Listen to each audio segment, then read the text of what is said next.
Welcome back to the True Crime series. Today we are going to be looking at Richard Ramirez, also known as the Night Stalker. So let's dive into his background. So Richard was born on February the 29th, 1960 in Texas. At a young age, he became victim to his father's violence. He was also knocked unconscious twice, which caused him to have epileptic seizures through his life. His cousin came back from the Vietnam War and ended up showing him lots of horrible pictures, such as people being beheaded and very dark images that you should not be showing a 12-year-old.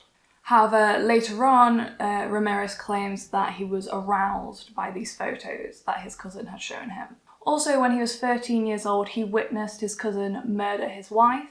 I don't know whether he witnessed it in person or whether it was via photographic evidence, but still a 13-year-old kind of witnessing a murder of someone they know is very traumatic. This was around about the same time when he started breaking into people's homes. He ended up dropping out of his high school and moving to Los Angeles, where he met up with his brother, and this was the point where he started to get into Satanism, and this is where it started to go very dark for Ramirez. His crimes went from breaking and entering to murder. So what happened? So on June the 27th, 1984, Ramirez's crimes started to take a darker path and he turned to murder. His first victim was 79-year-old Ginny Vinkow, and she was alone in her house and he ended up stabbing her multiple times to the point where she was almost beheaded.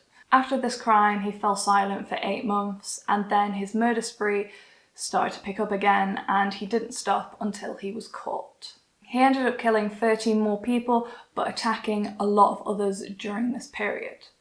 Obviously, during this time, the media caught on to this murder spree and named him the Walking Killer, but the name that really did stick was the Night Stalker. Ramirez would enter people's homes, a place where people would feel safe, and commit these horrendous crimes. So during Los Angeles at this period, everyone was terrified. They didn't know who to trust, they were locking their doors at night, and it was a very scary time for the neighbourhoods. So how was he caught? On the 24th of August 1985, the Ramirez family came back from their holiday vacation. Their 13-year-old son James ended up staying up a lot later than the rest of his family, unknown to them, and he ended up going back to the family car to grab some stuff that he had left in there from their vacation.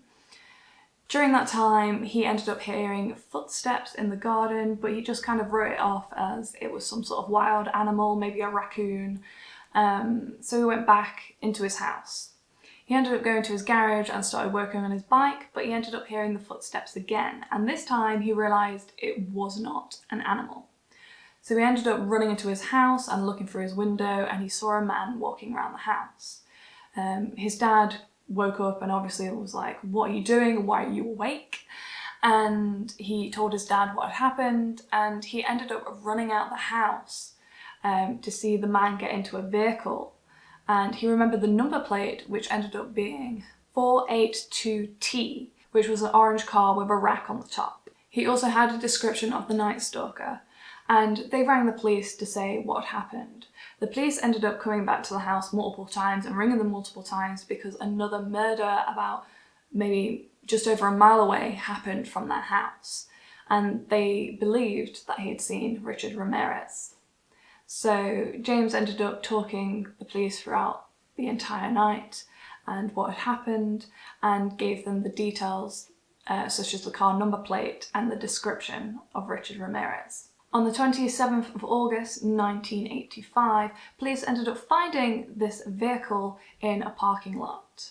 They ended up bringing James in to identify the vehicle, which he confirmed was the vehicle. The police ended up analysing the car and found a fingerprint, which obviously matched to Richard Ramirez. At this point, they found out who it was, so they ended up releasing the photo and his name to the public. On the 31st of August 1985, Ramirez was working on a vehicle in a small community. He ended up trying to steal the vehicle, but he was stopped, and the man recognised him as the Night Stalker and phoned the police. Ramirez ended up running around the street and trying to get into people's vehicles, but the community stopped him from doing that. People from all over this community came out with bats, lead pipes, and basically chased Ramirez down the street till he stopped running. I just think it's so brilliant that a whole community of people banded together to catch this killer. Police brought the young boy James in one more time to identify Ramirez in a lineup, and obviously he identified him and he went to trial. On September the 20th, 1989, he was found guilty and sentenced to death. Overall, this was a very dark case. It left a lot of people scared to be in their own homes, but what was so beautiful about the case is that the community came together to stop Ramirez in the end, which I think is so amazing. For this video, please give it a like, subscribe if you're new here, and hopefully I will see you all in the next one. Bye!